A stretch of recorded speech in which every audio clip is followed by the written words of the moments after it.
sector to obtain ISO 9002 certified by BSI UK. Then Synthite enters into the realty business, enters into hospitality business, established Rivera Suites. And in 1999, development of seasonings and nutraceutical products. In 2000, Synthite Exports Limited was established for trading processed foods and fruit pulps.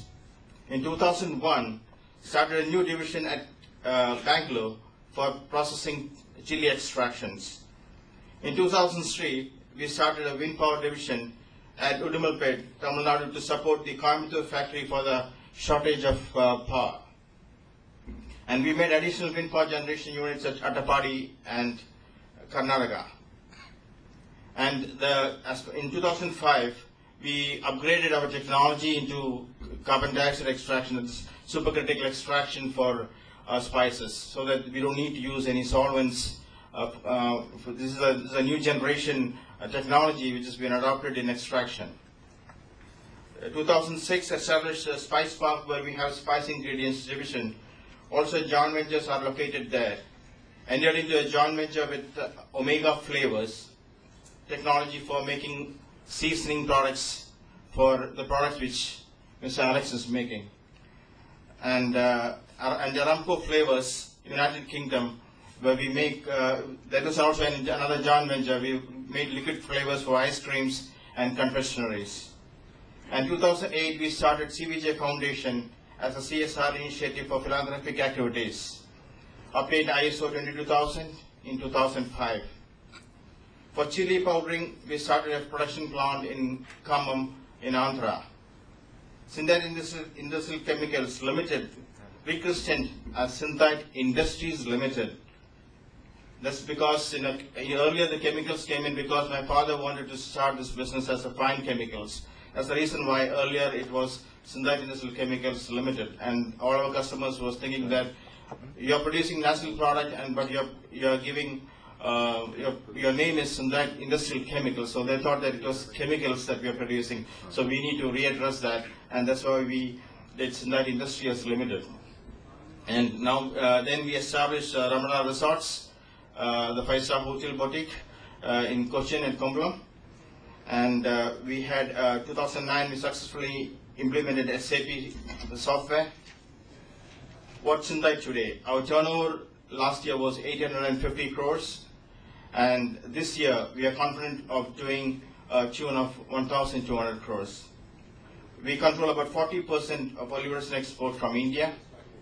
Synthite is today's world's largest oleurosin supplier, contributing 35% of the total sales of oleurosin globally. Our core values.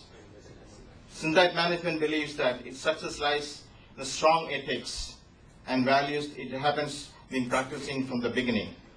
Fairness, innovation, HR practices what we have. Synthite has implemented many employee welfare schemes such as employee insurance, industry loans to own houses, scholarships, education loans to children of employees, etc. Also companies HR wing supports through Synthite Center of Learning and Development and employees to advance in career with value-added training. Current employee strength is 1,400 employees we have. And recently by November we'll be opening up a factory in China, and 2013 we are opening up a factory in Sri Lanka. The couple of reasons why we are opening up these factories there is because we are no more a competitive country when you look at those countries which are China and Sri Lanka. Just because of the pricing, because there's a commodity market here in spices. I do address this because the spices, the prices are going up drastically because of the commodity market, rather than nothing is been given to the farmers. It should be given to the farmers rather than it's going to the traders and the commodity people. So I do address this specifically because because of these kind of things. And the second point is that in spices basically there are a lot of pesticides issues are there. So today the EU and FDA regulations, they are very stringent on these quality parameters. So we have to address those parameters where we get much better quality products from other countries. So we are switching on a little bit of our production to China and Sri Lanka. And these are the challenges we're going to take, and thank you for your time. Thank you, Viju. There's one of the very successful companies of Kerala. Very silently, they've been working all these years and very successful. It's known world over. And Viju is a little upset because we had a #1 position in pepper production in Kerala. Now we are #4. And #1 is Vietnam. Now, Thai has taken up this matter. In fact, I'm responsible for the agriculture. So we have talked to the Agriculture Secretary, and we are planning to take a delegation, including requesting Viju also to join, to Vietnam, where the Indian ambassadors agreed to take us to the department to learn how they have achieved that position. We would like to. Even Sri Lanka is doing better than us. It's something, it's very alarming. I think it's a challenge of all the people interested in agriculture. Something has to be done. High yielding varieties has to be introduced. It's a challenge. Let's all take it. Thank you, Viju. It was an excellent presentation. Thank you very much. Now, actually we are supposed to be closing the session by 12 o'clock, but I have borrowed 10 minutes from the next session. So, question and answer, please.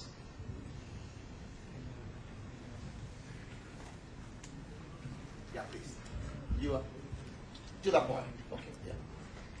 Are there any studies conducted on jackfruit?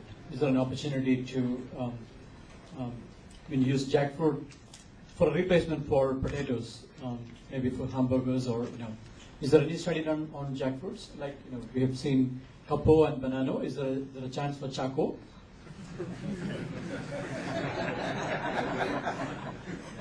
If anybody, let's. Yeah, thank you very much for suggesting a good brand name. For jackfruit, there are 2-3 issues, especially in a company like ours. But it can be made. There is no doubt. And actually, I think that people like this jackfruit chip more than banana or cassava chip, and it is more costly also. But the issue is that it is seasonal, and it requires a lot of manpower for processing. In our factory, actually, our slicer is designed to slice elongated products. So we will not be able, with our current production, with the current machine equipment and all, we will not be able to process jackfruit. But jackfruit can be done, and I am sure that it will have more market than Chaco will have more market than Capo. Thank you, Alex. In fact, such products are available in Vietnam and Thailand. What they do after frying it, they centrifuge the whole thing so that the oil is removed. I'm not a food expert, but still I have observed this. Very good. So that can be tried. As he said, it's a seasonal crop, but a lot of crop can be made available from neighboring states also. That can be a good product. And another thing, jackfruit, I forgot. Jackfruit, chakakuru. Chakakuru has got a high starch content. I think some research has to be done to extract starch out of chakakuru. That is jackfruit. Am I right? One of the risks involved in crop rearing as well as agriculture processing could be natural disasters. This depends on the climate and other things. So once crop is failed, I think there is a very high risk is involved. So how you address that problem? Because I don't think we have any crop good insurance schemes as present now. So will you just? In fact, we have limitation in our land holding here. So we'll have to go for cultivation under controlled conditions. I think Mr. Chauhan is the person to handle. Well, I don't know whether I can answer it. What I think the basic question is that because of the climatic factors, the crop is destroyed. Am I right? Yeah. So one alternative is that you can grow various crops under the protected conditions, but you can't grow everything under greenhouse or polyhouse. So there are certain limitations. So certain crops which has a short duration period of 80, 90, 100 days, and they are small, they can be grown. And they are also, their end product or their flesh market is also high, they can be grown. Otherwise, it doesn't become sustainable. So for example, you can't grow the cashew or the apple in the greenhouse. So I think the crop insurance is one area. It has been discussed, I think, in number of times, but nothing has happened.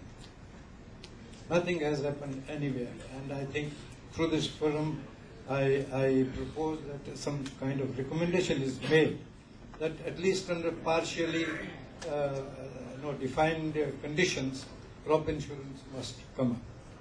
Thank you.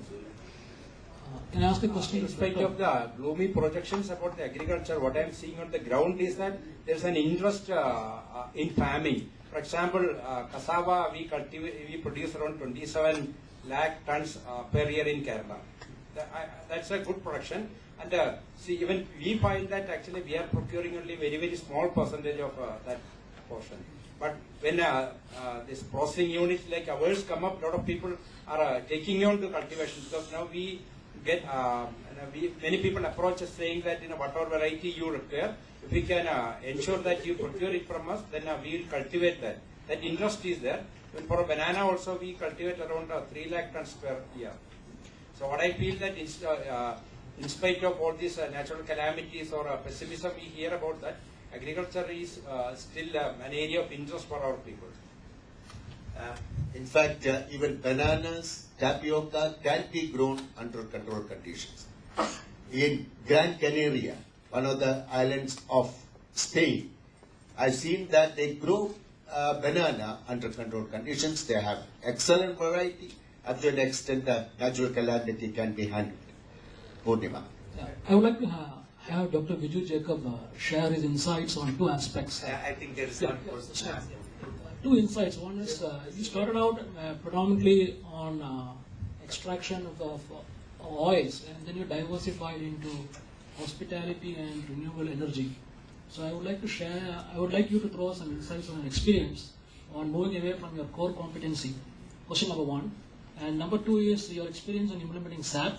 Did you implement a full-blown SAP module, or did you implement business I one? think that question, I don't know whether that would fit in well here. Introduction of SAP in agri. I can do it. Can I talk other one? At least the first one. First one.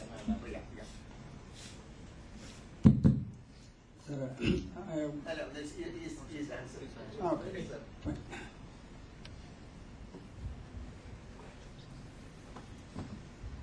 Yeah, from spice oils and origins, then we went into hospitalities by default, because Rivera was done on default, because we were into apartments, but we could not. There was a heavy recession going on that time, so we converted into hotel, and then we started Ramada as a challenge ahead.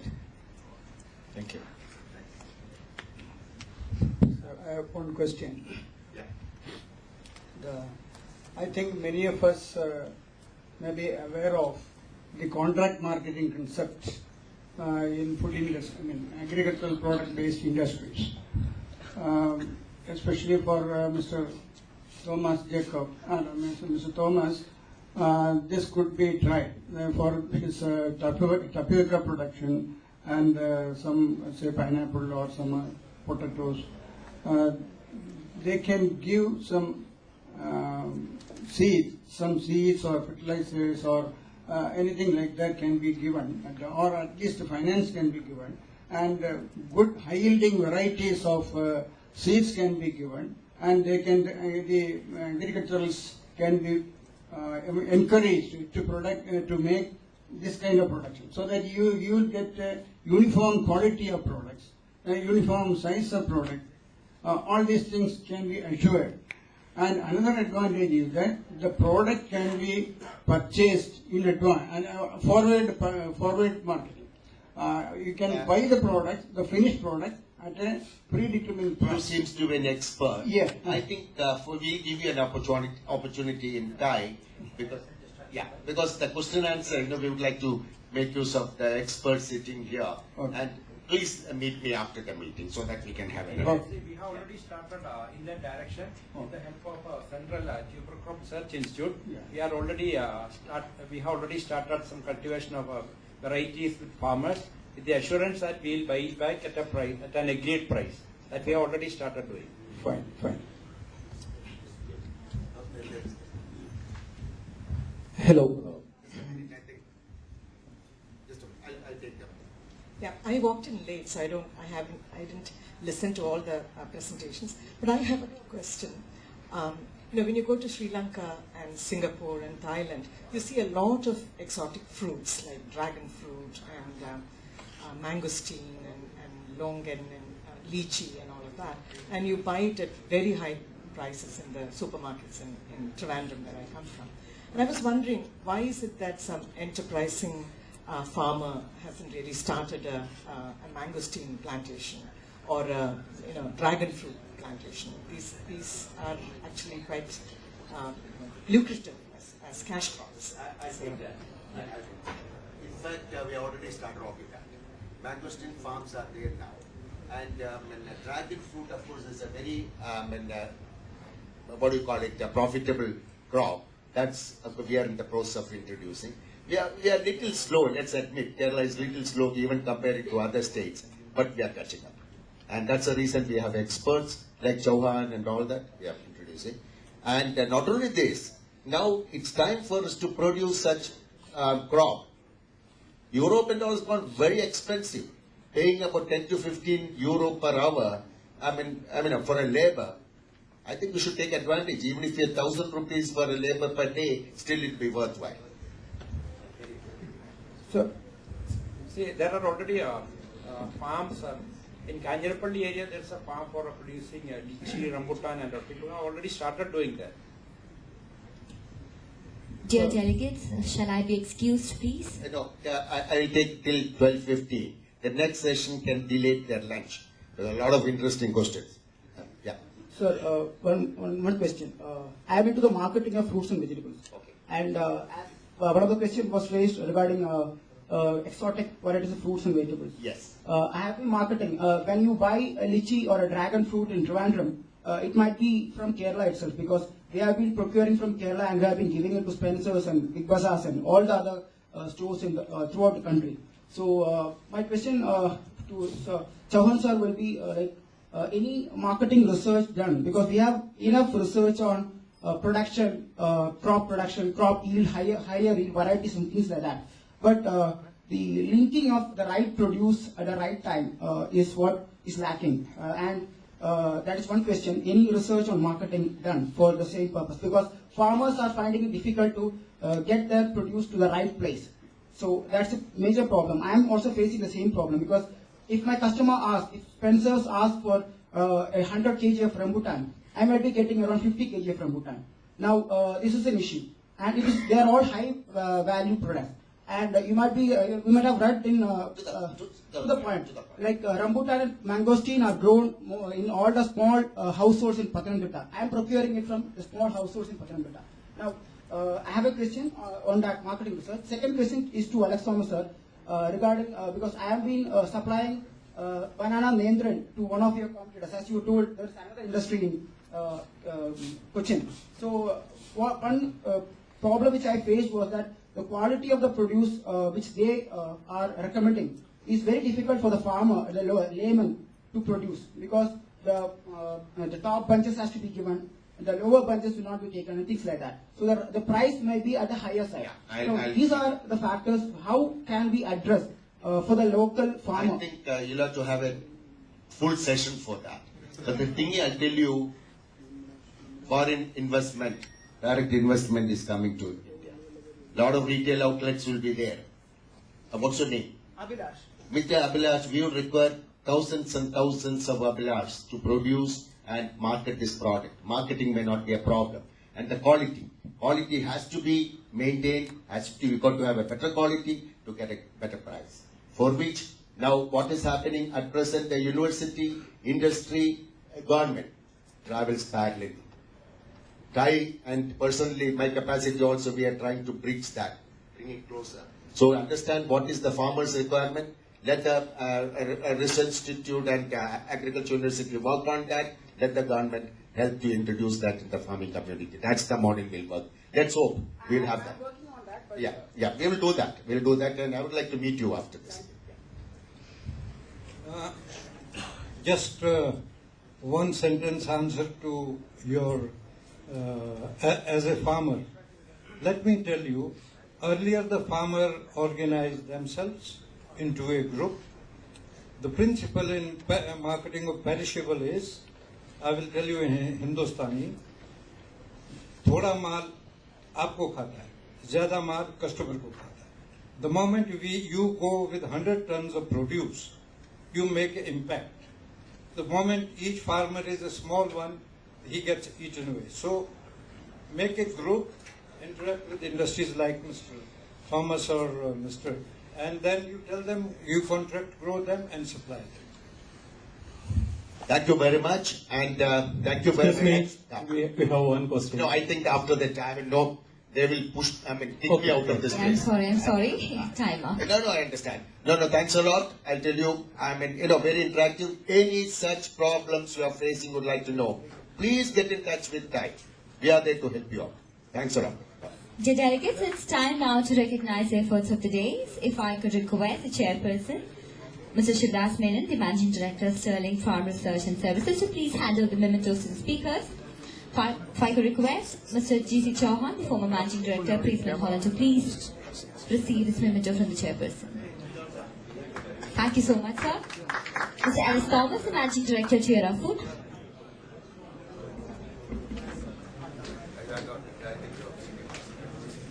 Mr. Alex Thomas. Thank you so much, sir. Mr. Viju Jacob from Synthite Group.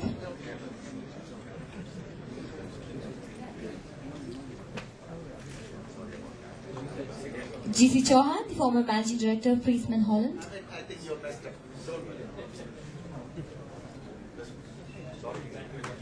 Thank you very much.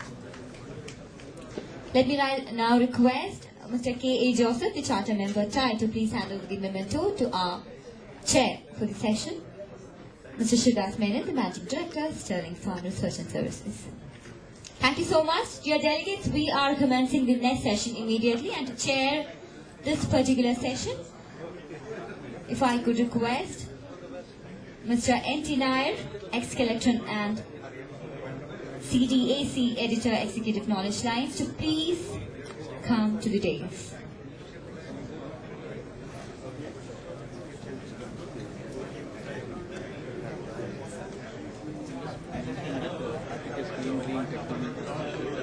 Immediately starting off with the next session for the final day of Tycoon Kerala 2012. To chair the session, we have Mr. N.T. Nair from ex-Kelton and CDAC, Editor, Executive Knowledge Lines. The topic for the session is green technologies. The speakers for the same is Mr. Alex C. Levine, the Director, Unfrozen Mind, Mr. Ajit Menon, CEO, DES Group of Companies, Singapore,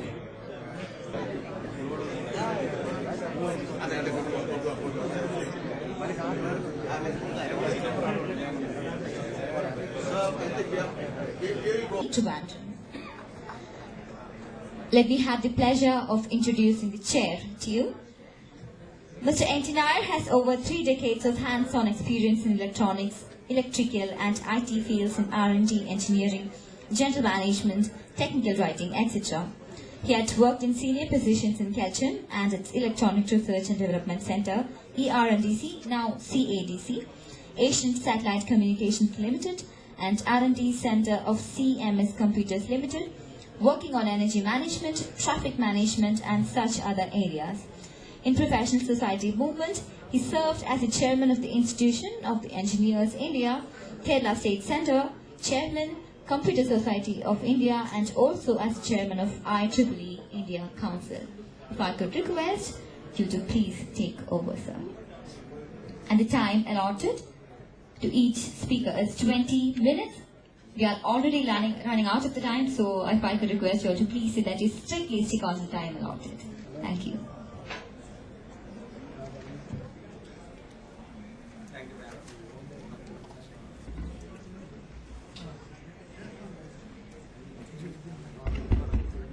Thank you. Most hearty welcome to our resource persons as well as the ladies and gentlemen who are preferred to attend this session, and thank you very much in advance. This session, as you know, is on clean green technologies. As you all know, green is the most talked about or thought about word these days. Everything we want to go green way, and industries, businesses, and all the human activities. So far, they have been ignoring the consumption rate and creation of waste in the form of e-waste or green gases. All these things have been happening. Of late, there is an awakening in all sections of the human activities. Industries are now trying to see how, I don't know whether that term is called, greenize their operations. Businesses are trying to see how much they can go in the green way. And here, today we have three eminent people to talk to us about the green way of doing things. Before I request my first speaker, Mr. Alexei Levin, and introduce him, there is a little bit of caution I wanted to tell you also in this green activity. Just as is happening in the case, we call it as whitewashing, trying to camouflage or try to cover certain things with the whitewashing activity. Of late, I find that there is some sort of greenwashing also is happening. Many products and services which they claim that they are really green are not really so.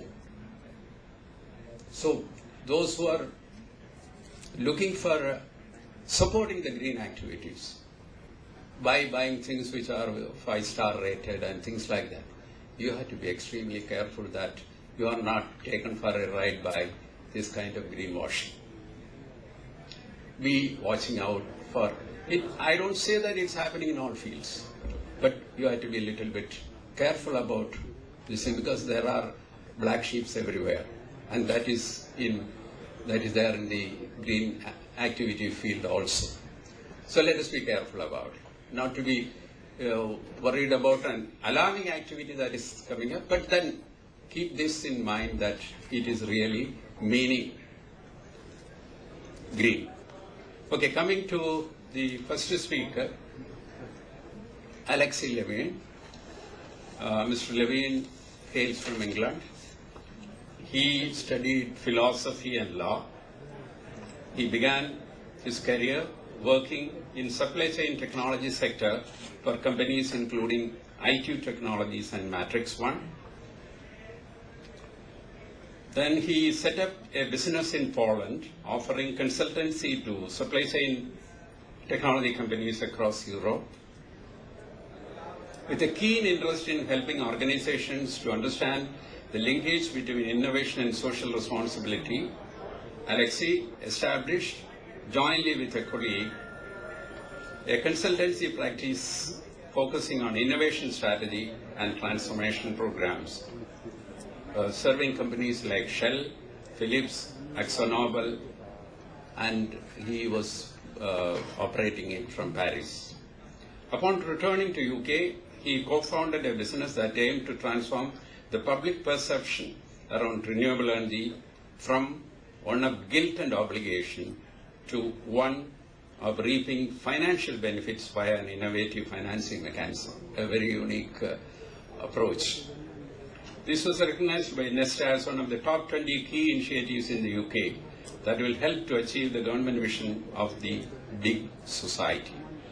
Since January 2011, Alexei was working as a catalyst at Kantari International near Trivandrum, in suburbs of Trivandrum city, and has also been a driving force in the Kerala-based Innovation Experience initiative to promote Kerala as a hub for social innovation. In addition, Alexei is a leader in XGen Limited, a Kerala-based renewable energy company with a significant momentum in renewable R&D and clean technology rollout.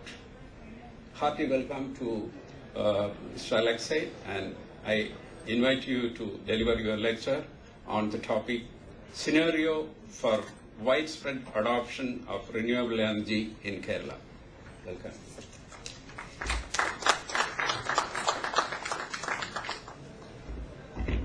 Namaskaram. Hi there. So I've only got 20 minutes, so I'm going to move a little bit fast. Going to focus on two things, and because of time, I'm just going to focus on solar